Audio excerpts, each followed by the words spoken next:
Kapag nagbabayad tayo ng bill dito sa GCash, may nakikita tayo sa bandang baba na GInsure Bill Protect. Maganda ba na kumuha nito at ano yung mga dapat nating malaman bago magbayad para sa insurance na ito? Dito sa GCash, pwede ka magbayad ng bills online. Tap mo na yung bills.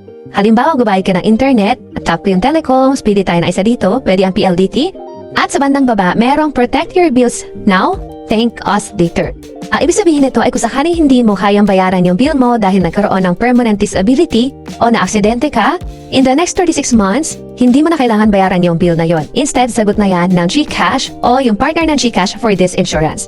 So ano muna yung mga dapat nating malaman bago tayo mag-avail nito? Unang-una, ano yung 36 months? Ibig sabihin nito kung sakali na na-aksidente ngayon or nagkaroon ng permanent disability, halimbawa na stroke, at hindi na kayang bayaran yung bills na yon, in the next 36 months, hindi mo na kailangan bayaran yung bills. Instead, covered na yan o yung insurance na mismo yung magbabayad. So, andito yung isang halimbawa. Let's say, nagbayad ka ng 1,500 for this month. And then, nagkaroon ng aksidente at na-confirm na pasok sa insurance, pwede kang mag-claim. In the next 36 months, babayaran ka ng 1,500 each. So, that means may makukuha kang 54,000 pesos na siyang pwedeng pambayad na sa bills mo. At i-highlight lang din natin na may mga pagkakataon na yung nagbayad ay hindi talaga sa kanya nakapangalan yung bill. So, disqualified ba yon or makakakuha pa rin ng coverage? Nakalagay dito na yung GCash account owner may not be the same individual whose name is reflected on the bill. So, kahit hindi nakapangalan sa iyo yung bill na binayaran mo, basta ikaw yung nagbayad sa GCash at inavail mo yung GInsure Bill Protect, pwede ka pa rin makover at makukuha mo yung 36 times na binayaran mo for 1 month.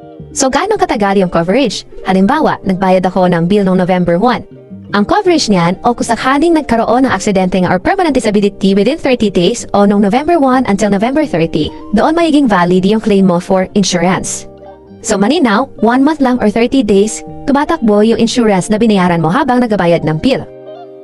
At sino-sino yung mga pasok dito sa GInsure Bill Protect? 18 to 75 years old, Filipino or Philippine resident. Of course, merong GCash account at nagbayad na rin ng bills gamit ang GCash app at nag-check dito sa 36 months GInsure Bill Protect. Idagdag ko na rin na may mga hindi covered dito. Katulad ng sinabi natin kanina, within 30 days kung nagkaroon ng aksidente or permanent disability, pwede. Pero kung sakali ang dahilan ng accident or disability ay pasok dito, yung self-inflicted injury, suicide, criminal, or under the influence of drugs, merong HIV or AIDS related, or conditions dahil na rin sa abortion, pregnancy, childbirth, or miscarriage, hindi ito pasok. Or hindi ka mababayaran for your claims sa insurance kahit within the 30-day period pa siya. At dahil nga pwedeng ang maging case ay accidental death, kanino mapupunta yung pera dahil nga patay na yung GCash owner? For that case, kung sino yung dineclare na beneficiary, sa kanya papupunta yung pera. Kung sakali naman na walang declaration na nangyari, susundin yung sa family code kung saan legal spouse muna followed by the children, parents, or siblings. So magkano yung dapat bayaran? Halimbawa, 1,799 yung bill ko for the month. Makikita natin dito kung magkano yung bayad for that month. Additional 16 pesos for 1 month coverage and na pwede maging benefits nga ay 36 months of bills payment. At sa nakita nating amount, halimbawa dito 1,500, that's equivalent to 0.92% nung actual na binayaran mong bill. And speaking sa binayaran natin, just in case na tayo naman yung babayaran dahil nga pasok sa insurance, magpo-fall pa rin ito sa GCash limit. Ibig sabihin, for a month, ang cap lang ay 100,000 pesos na transaction. So halimbawa, ang insurance mo for that month o yung bill na dapat bayaran for that month ay lalagpas sa 100,000 pesos, ang gagawin ng GCash ay ikakap niya ito 200,000 pesos nga lang o yung limit mo times 36 months which is equivalent to 3.6 million. Pero normally naman, para sa atin, hindi mo na maabot yung bill ng ganun kalaki na 100,000 per month. Pero just in case na lumagpas nga, at least naging malinaw yung sinabi dito ng GCash. At para sa pag-claims, andito yung mga requirements. Kailangan ng valid ID para sa insured or sa GCash user, birth and death certificate, proof of relationship to beneficiary.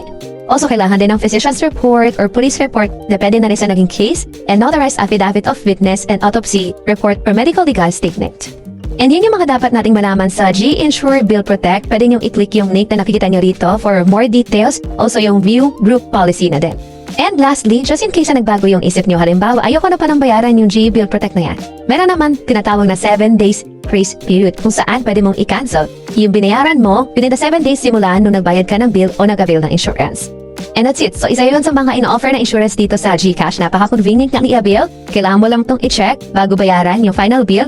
At kapag nabinayaran natin to, automatically ma-deduct na ito sa GCash wallet natin.